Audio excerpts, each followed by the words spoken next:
1993年3月18日，河北唐山的斗河清淤工地上，几个工人正拿着铁锹清理河底积攒了多年的淤泥。其中一个工人一铁锹下去，突然碰到了一个硬邦邦的东西，他以为是石头，又往下挖了好几下，一个被好几层塑料袋紧紧裹住的长条物体露了出来。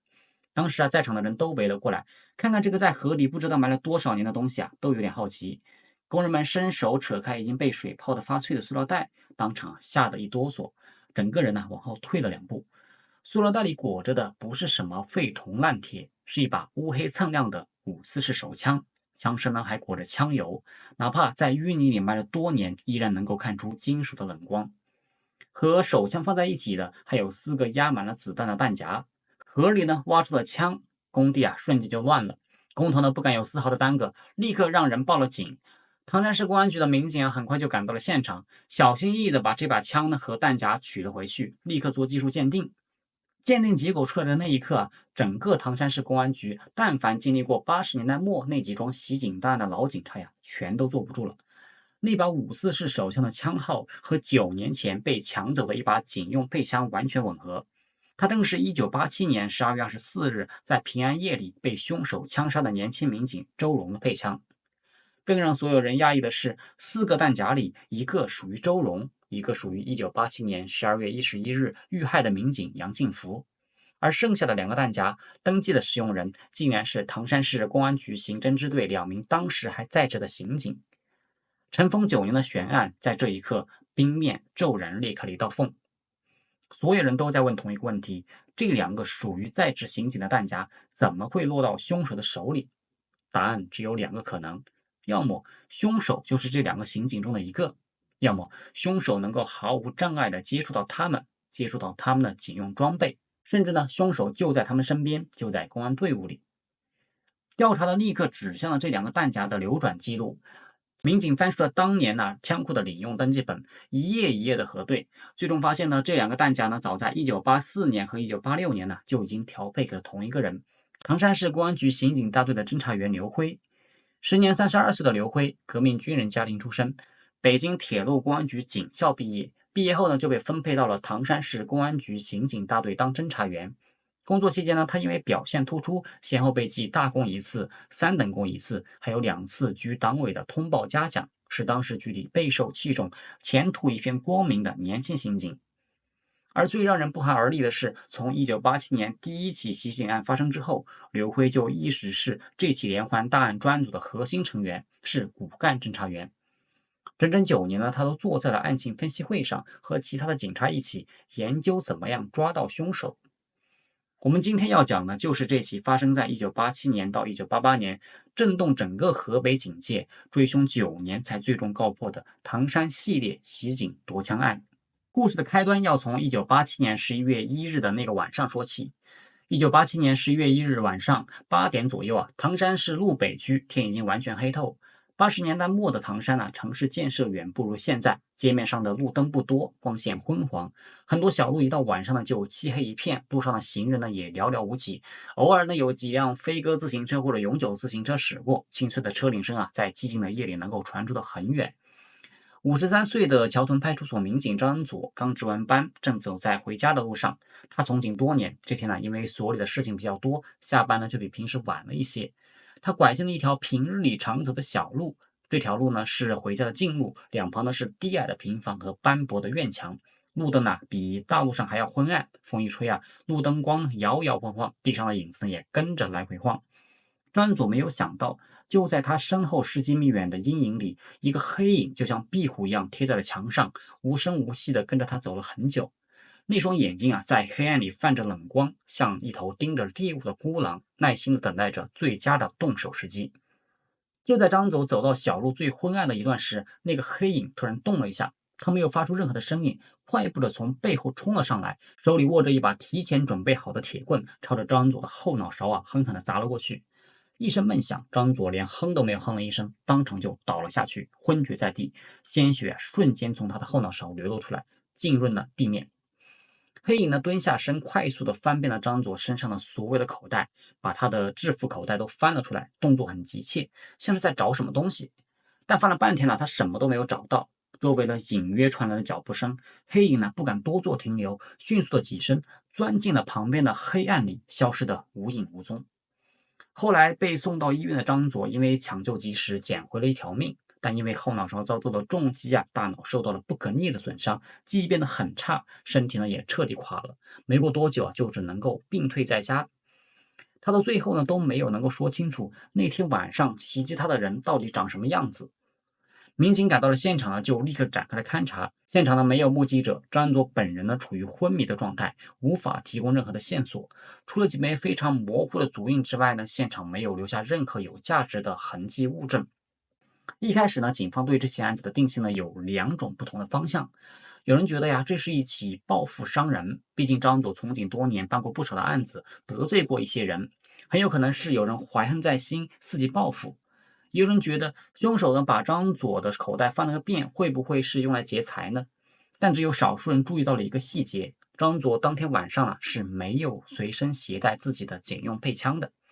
这个细节在当时并没有太多人重视，毕竟现场没有任何的线索，这些案子很快就成了一桩悬案，被暂时搁置了。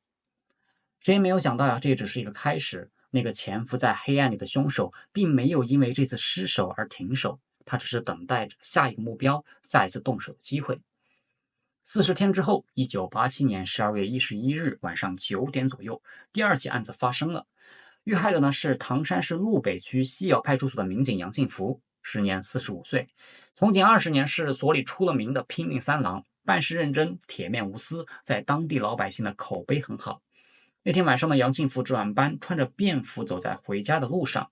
他回家的路要经过一段两旁都是农田的路，平常的人迹罕至，一到晚上更是连路灯都没有，漆黑一片。和上一次作案一样，凶手早就提前埋伏在了路边的黑暗里，等着杨庆福走进他的伏击圈。当杨庆福走到这段路中间的时候，凶手突然从背后冲了出来，用手里的木棍朝着杨庆福的后脑残狠地砸了下去。杨庆福被当场砸晕，倒在了地上。但这一次凶手没有停手，他捡起了路边一块大石头，朝着已经倒地的杨庆福的头部狠狠地再次砸了下去。杨庆福的颅骨当场碎裂，再也没有了呼吸。随后，凶手翻走了杨庆福身上佩戴的5.44手枪，还有枪里的5发子弹，迅速离开了现场。一直到晚上10点多，杨庆福的妻子迟迟等不到丈夫回家，心里越来越慌张，打电话到了派出所。所里的民警一听到这个情况立刻感觉到不对劲，10几名民警呢迅速出动，沿着杨庆福回家的路一路寻找，最终在路边的沟渠里找到了他早已冰冷的身体。现场勘查的结果让负责办案民警的心里一沉。现场除了几根木棍、一块带血的石头之外，依旧没有留下指纹，没有目击者，只有几枚模糊的足印。而技术人员在比对之后发现，这起案子现场提取到的足印，无论是纹路、尺寸还是步伐、步幅，都和40天之前张佐遇袭案留下的足印高度吻合。警方立刻意识到，这2起案子是同一个人干的。而这一次，凶手的目的已经非常明确，他不是为了报复，也不是为了抢劫，他的目标一开始就是警察身上的配枪。张佐遇袭是因为当天他没带枪，凶手才失手离开。而这一次，他杀死了杨庆福，成功抢到了一把5.44的手枪，还有5发子弹。一个手里有枪的凶手，还专门盯着警察下手，这个消息像一块巨石砸进了唐山警界。唐山市公安局立刻成立了专案组，抽调了全市最精锐的刑侦骨干，限期破案。但是所有人都没有想到，案子的侦破从一开始就陷入了僵局。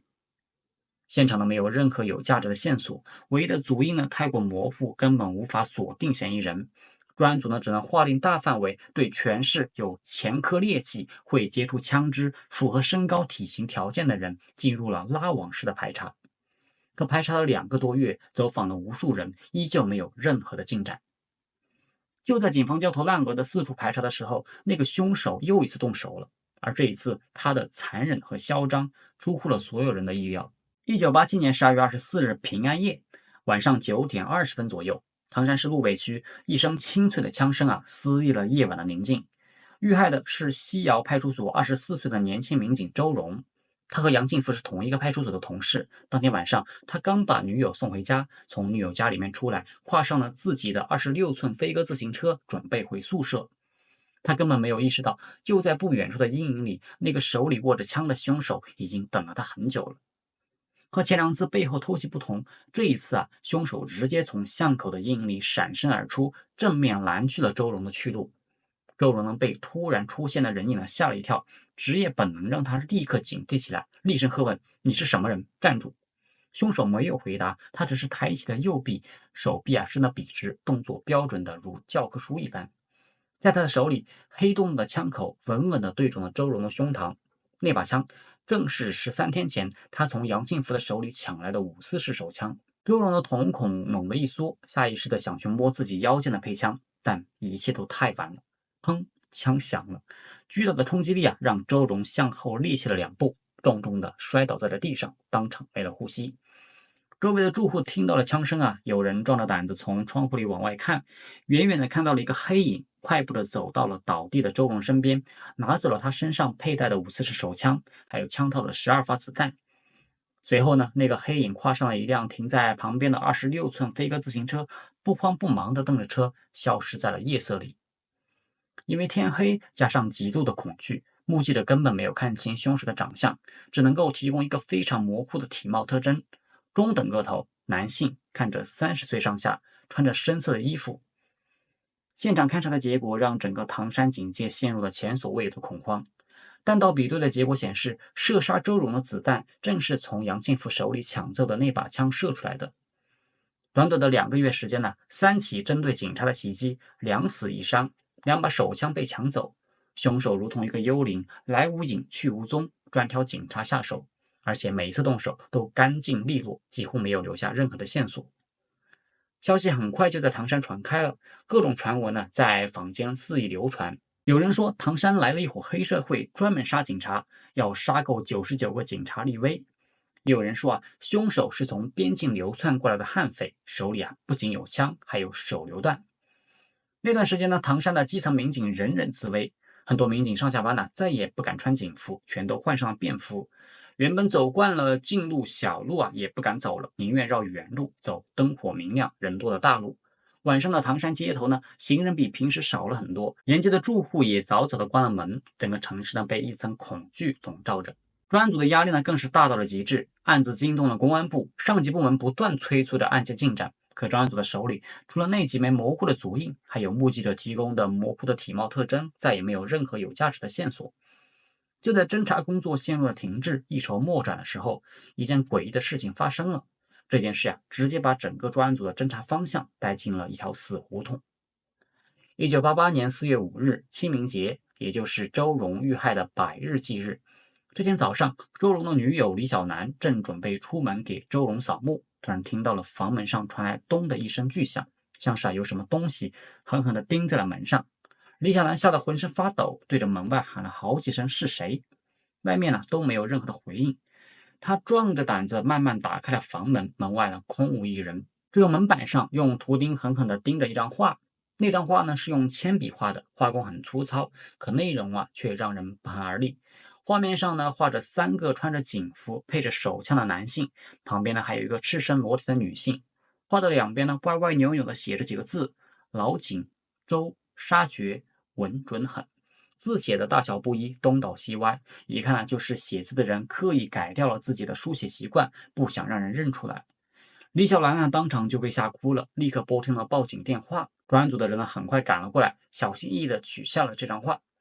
看着这张透着邪气的画，专案组的所有人都陷入了困惑。周很明显指的是遇害的周荣，那老警是谁？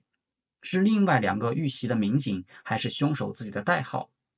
画里面的裸体女人又是什么意思？配上杀绝、稳准狠这种字眼，很容易让人联想到男女关系、情杀的方向去。专案组的内部出现了2种完全不同的声音。一部分人认为这张画是凶手故意留下的，这说明凶手之前的作案动机根本不是之前判断的抢枪，而是情杀。他和这3个遇袭的警察是因为同一个女人记了仇，所以才会挨个报复，杀人夺枪只是附带。他们觉得应该立刻顺着情杀的方向，重点排查和3个受害者都认识的女性，还有老井这个名字到底指向了谁。另一部分人认为，这根本就是凶手故意扔出来的烟雾弹，就是为了扰乱警方的视线，把侦查方向带偏。毕竟凶手已经抢到了枪，人也杀了。如果是真的为了报仇，目的已经达到了，为什么还要冒着巨大的风险，跑到受害者女友的家门口顶这么一场话？这完全不符合逻辑。可当时的情况是，案子已经陷入了僵局，手里没有任何其他的线索。这张画是案发几个月以来凶手第一次留下的明确信息。最终，专案组还是分出了大量的警力，顺着情杀的方向展开了大规模的排查。他们排查了3个遇袭民警的亲戚、朋友、同事，查遍了他们的所有的社会关系，想要找到一个和3个人都有交集的女性。可查来查去3个民警的生活作风都很正派，根本查不出任何不检点的传闻，更找不到一个同时和3个人都有关系的女人。他们又顺着老井这个名字，把全市的名字里外号带井字的人都筛了一遍，也没有发现任何可疑的对象。笔记专家呢，对着画上的文字进行反复的鉴定，最终得出的结论是，写字的人刻意改变了自己的书写习惯，根本无法进行笔迹同一认定。唯一能够看出来的是，画画的人对警服的样式、手枪的形状非常的熟悉，很有可能是经常接触警察，甚至本身就在公安系统里的人。但是这个细节在当时并没有引起足够的重视。几个月的时间，专案组耗费了大量的人力、物力、精力，顺着情杀的方向查了个底朝天，最终一无所获。而那张诡异的画呢，就像一团浓得化不开的雾把整个专案组都罩在了里面。直到这个时候，专案组才终于反应过来，他们确实被凶手耍了。那张画呢，从始至终就是一个障眼法，就是为了浪费警方的时间和精力，给凶手留出充足的时间准备他的下一次作案。而凶手的枪呢，很快就再次响了。这一次，他撕下了所有的伪装，把枪口对准了普通老百姓，犯下了更大的罪案。1988年10月25日傍晚的6点半，天刚擦黑，唐山市工商银行朝阳道储蓄所已经下班了。女营业员孙艺英和同事王大山提着一个黑色的帆布包，准备把当天收储的45000元现金步行送到不远处的建设北路分理处去。这段路呢不算偏僻，沿街还有不少店铺亮着，时不时有行人经过。两个人觉得就几百米的路，又是在大街上，也不会出什么事情，也就没有申请专门的押款人员护送。可他们刚走了半路意外就发生了。砰的一声枪响走在前面的王大山哼都没哼一声直接倒在地，子弹精准的击中了他的头部，当场身亡。苏艺英整个人都懵了，还没有等他反应过来，第二枪就响了。他只觉得右臂一身钻心的剧痛，低头一看鲜血已经顺着袖子涌了出来。他吓得腿一软，本能的蹲下了身，躲到了路边的电线杆后面。就在这个时候，一个男人从路边冲了出来，一把抓起了掉在地上的装着45000元现金的帆布袋。他没有立刻逃跑，反而转过身，朝着路边闻声赶过来的路人又开了2枪。一个刚下班的建筑工人孙光友，还有一个蹬着3轮车卖完菜回家的妇女柳金燕，当场中弹倒地，都被击中了头部，一枪毙命。整个作案过程快得让人来不及反应，前后不到1分钟的时间，3死1伤，45000元现金被抢走。等凶手消失在巷子里之后，街上只剩下3具渐渐冰冷的尸体，缩在电线杆后浑身是血的孙艺英，还有满地刺眼的血迹和吓傻了的路人。专案组赶到现场的时候所有人都红了眼。现场侦查的结果冰冷地印证了所有人想都不想看到的猜测。现场留下来的弹壳经过弹道对比，正是从周荣被抢走的那把544手枪里面射出来的。现场留下的足印也和之前3起袭警案现场的足印完全吻合。这起震惊全市的银行抢劫杀人案还是那个凶手干的。直到这个时候，凶手的作案动机才终于彻底清晰了。他袭击警察、杀人夺枪，从一开始就不是为了报复，也不是为了什么情杀，他最终的目的就是抢钱。他需要枪来武装自己，来实施更大规模的抢劫。警方特意请来了当时全国最顶尖的弹道检验专家崔道直，对现场的子弹和弹壳进行了鉴定。崔道直老师给出的鉴定结果，让所有人都意识到这个凶手绝对不是普通人。现场一共开了4枪，造成了3死1伤。除了击中孙逸英的右臂的那一枪之外，剩下的3枪全部都是头部中弹，一枪致命，枪法精准到了极致。崔道直老师判断呢，开枪的人呢，绝对是一个经常切入枪支、受过专业训练的、枪法极好的用枪高手。没有几千发子弹的训练啊，根本练不出这样的枪法。这个结论呢，再次缩小了嫌疑人的范围。能有这种枪法的，大概是军警人员，或者是能够经常接触到枪支、接受专业训练的人。同时呢，现场唯一的幸存者孙逸英也给警方提供了一些线索。他回忆说，凶手全程只有一个人，中等个头，30岁上下，穿着深色夹克，戴着帽子，动作非常的利落。开枪的时候呢，手一点都不抖，心理素质极好。可即便如此呢，案件的侦破依然没有太大的进展。凶手的反侦查能力太强了，他选择的逃跑线路啊，避开了所有可能被人看清长相的路口。现场没有留下任何指纹，目击者的描述呢又太过于模糊。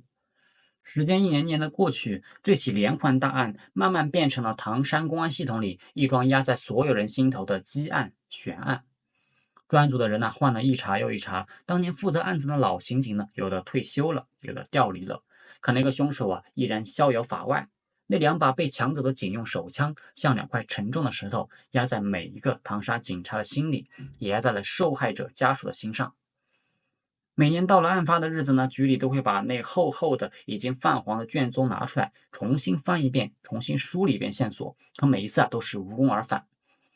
日子久了，坊间谈论起这些案子的人越来越少，只有受害者的家属呢，还在年复一年的等一个答案。周荣的女友李小兰一直没有再找对象，每年清明和周荣的忌日，他都会去他的坟前坐一会儿。梁庆福的妻子呢，一个人拉扯着孩子长大，日子过得紧巴巴，头上的白发比同龄人多了太多。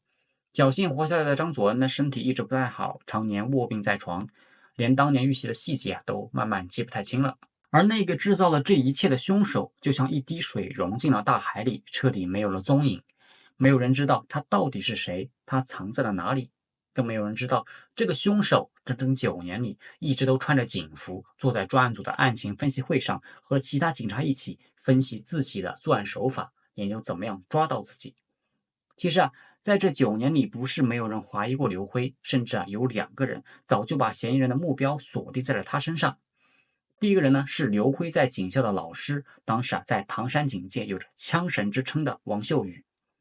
王秀宇呢是北京铁路公安局警校的枪械教员，枪法出神入化，对枪械和射击动作的研究更是到了极致。案发之后呢，他根据凶手的射击动作、弹道特点，对嫌疑人进行了刻画，然后呢，在唐山警界经常用枪的刑警进行了秘密的摸排。经过1个多月的反复比对，王秀宇发现嫌疑人的用枪习惯、射击手法和他的学生刘辉啊高度吻合。他立刻向唐山市公安局的领导申请秘密调查刘辉。可当时啊，刘辉是专案组的核心骨干，前途光明。王秀宇的手上呢又没有确凿的证据，他的申请啊被局领导否决了。一直到1988年10月，银行抢劫案发生了。崔道直老师给出的凶手是专业用枪的高手的鉴定结果之后，王秀宇再次向局里申请调查刘辉，可依旧没有确凿的证据，被驳回了。而第2个人呢，就是唐山警界有名的模拟画像专家姚殿义。当时啊，业内有南张北姚的说法，南张呢是上海的张欣，北姚呢就是唐山的姚殿义。银行抢劫案发生之后啊，姚殿义在走访群众的时候，有一个住在附近的老大娘说，案发前的一段时间，经常有一个陌生的年轻男子在他家的窗前晃来晃去。案发之后呢，这个人就再也没有出现过了。根据老大娘的描述，姚殿义绘制的一张模拟画像画出来的一刻，姚殿义自己都吓了一跳。画像上的人呢，和刘辉长得几乎一模一样。他让老大娘辨认画像，老大娘看了一眼，就立刻说：“是他，就是这个人，太像了。”可当这张模拟画像在专案组案情分析会上公布的时候，在场的侦查员都只是开玩笑的说了一句：“说这个人怎么长得这么像刘辉啊？”可当时啊，刘辉本人就坐在会场里，他面不改色，甚至指着画像笑着说了一句：“行，那大家就照着我的样子摸排嫌疑人。”一句话呀，引得在场的人哄堂大笑，没人呢把这件事当真。在那个年代呢，模拟画像技术并没有被足够的重视，这张画像最终被束之高阁，连姚殿义自己啊都慢慢把这件事情忘了。还有很多事后回想起来让人浑身发冷的细节。有老刑警后来回忆，周荣遇害之后，刘辉作为专案组成员，第一时间就赶到了案发现场。当时现场有警犬，那条警犬呢又一直围着刘辉转，不停地嗅他的裤腿，显得非常的躁动。刘辉当时呢就直接一脚踢开了警犬，骂了一句什么破狗，总闻我干什么。当时所有人都没有觉得不对劲，现在回想起来才知道，警犬早就闻出了他身上的血腥味。还有传闻说，在这9年里，刘辉在一次出警的时候，开枪打死了市中级法院的一名值班干警，事后呢被认定为是意外，没有人怀疑到他的头上。1995年5月11日的晚上，有个同事去刘辉家找他讨论一起杀人分尸的案情，敲了半天呢，里面先是传来了脚步声，然后呢就是一声清晰的咔嚓声，那是手枪子弹上膛的声音。刘辉打开门呢，看到是同事呢，脸上露出了尴尬的表情，迅速呢把右手握着的手枪藏到了身后。当时所有人都没有觉得有什么不对劲，可后来才知道那天晚上刘辉手里的那把枪正是他从杨庆福身上抢来的，已经失踪了8年的警用配枪。他当时甚至已经做好了准备，如果同事被发现，就立刻准备杀人灭口。也就是在这件事之后刘辉的心里越来越慌，他把那把杨庆福的配枪砸坏，扔到了一个远离市区的一个煤矿的水坑里。而周荣的那把枪呢，他则裹上了塑料袋，扔进了斗河的河底。他以为只要把枪扔了，就再也不会有人查到他的头上。他怎么也没有想到，9年之后，斗河的一次清淤工程会把他扔进河底的罪证重新挖了出来。1996年3月，当弹夹的线索最终指向刘辉的时候，唐山市公安局的领导在权衡再三之后，终于下定了决心抓捕刘辉。为了确保抓捕万无一失，警方制定了严密的抓捕计划。首先呢，他们找了个借口，说要对全局的枪支进行统一的检查和保养，让所有人把配枪交回枪库，迫使刘辉上缴了自己的配枪，断了他反抗的可能。然后呢，1996年3月20日，警方以汇报一起大案的案情为由把刘辉骗到了主管刑侦的副局长的办公室里。刘辉呢毫无防备，推开了办公室的门，走了进去。他刚进门还没有站稳，坐在办公室桌后面的副局长突然一拍桌子，指着他厉声喝道：刘辉，你干了好事。这句话就是提前约定好的行动暗号。话音刚落，埋伏在办公室里的几名身强力壮的刑警立刻一拥而上，瞬间就把刘辉按倒在地，给了他戴上了手铐。整个抓捕过程兵不血刃，不到10秒就结束了。被按在地上的刘辉脸上没有了往日的从容，只剩下了错愕和惊恐。刘辉被抓到之后呢，警方立刻提取了他的足迹，连同9年前案发现场留下的足迹一起送到了内蒙古公安厅技术处进行了步法足迹比对。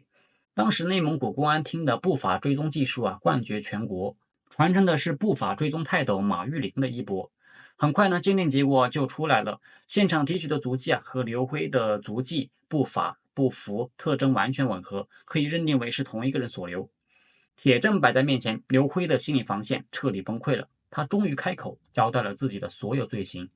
而他交代的作案动机呢，简单到令人脊背发凉。他说他做的这一切就是为了钱，他觉得人生在世最重要的就是钱，有了钱就有了一切。他不想一辈子当个普通的刑警，拿着死工资，他想弄到一大笔钱，而最快的方法呢，就是抢银行。要抢银行就必须要有枪，所以他把目标对准了自己的同行，那些基层派出所的民警。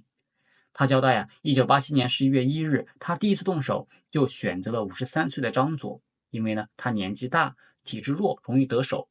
他把张佐打晕了之后呢，翻遍了全身，没有找到枪，只能够仓皇逃跑。40天之后呢，他选择了45岁的杨庆福，这一次他成功抢到了一把544的手枪，还有5发子弹。本来抢到一把枪已经足够他实施抢劫了，可他还是决定再杀一个人，再抢一把枪。而他选择的目标呢，是和他警校同窗4年的同学周荣。他说他杀周荣呢有2个原因。第一呢，周庆福的枪里只有5发子弹，他觉得不够用，需要更多的枪和子弹。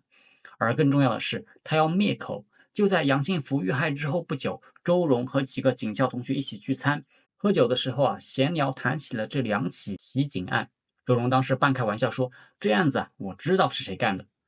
这句话很快传到了刘辉的耳朵里。他不知道周荣是真的发现了什么，还是只是酒后吹牛，但他也不敢赌。他怕周荣像王秀宇一样，从射击手法、从用枪习惯看出了什么蛛丝马迹。哪怕只有1/1000的可能性，他也要把这个风险掐灭在摇篮里。于是呢，他不顾4年的同窗情谊，在1987年的平安夜里枪杀了周荣，抢走了他的配枪和子弹。而那张钉在了周荣女友家门上的诡异漫画，确实是他画的。他的目的就是为了把警方的侦查方向往情杀的方向引，扰乱警方的视线。他成功了，警方确实因为这张画走了好几个月的弯路。1988年10月25日，他用抢来的枪实施了银行抢劫，枪杀了3个人，打伤了1个人，抢走了45000元的现金。作案之后呢，他就把枪藏了起来，然后继续当他的刑警，继续参与起这起案子的侦破工作。他太了解警方的侦查手段和侦查方向了，所以他总是能够完美的避开所有的排查，把自己隐藏得严严实实。他甚至在案情分析会上多次精准地分析凶手的作案心理和作案手法，给专案组提出侦查建议，把警方的调查一次次地引向错误的方向。整整9个月，他就这么一边当着警察，一边当着杀人凶手，活在双重的身份里。一直到1996年，那把被他扔进斗河里的枪重见天日，他的罪恶人生才最终走到了尽头。案件移送起诉之后，在法庭庭审阶段，刘辉突然全面翻供，否认了自己所有的罪行，态度极其恶劣。他的翻供甚至让他的辩护律师都当场破防。在法庭上，律师直接表示拒绝继续为刘辉辩护，当场退出了法庭。律师退庭的时候，旁听席上响起了经久不绝的掌声。最终呢，法庭经过审理，认定刘辉故意杀人罪、抢劫罪罪名成立，犯罪事实清楚，证据确凿，依法判处刘辉死刑。听到死刑判决的那一刻呢，之后一直态度嚣张的刘辉呢，瞬间瘫软在了被告席上。他长叹了一声说了一句：“人算不如天算。”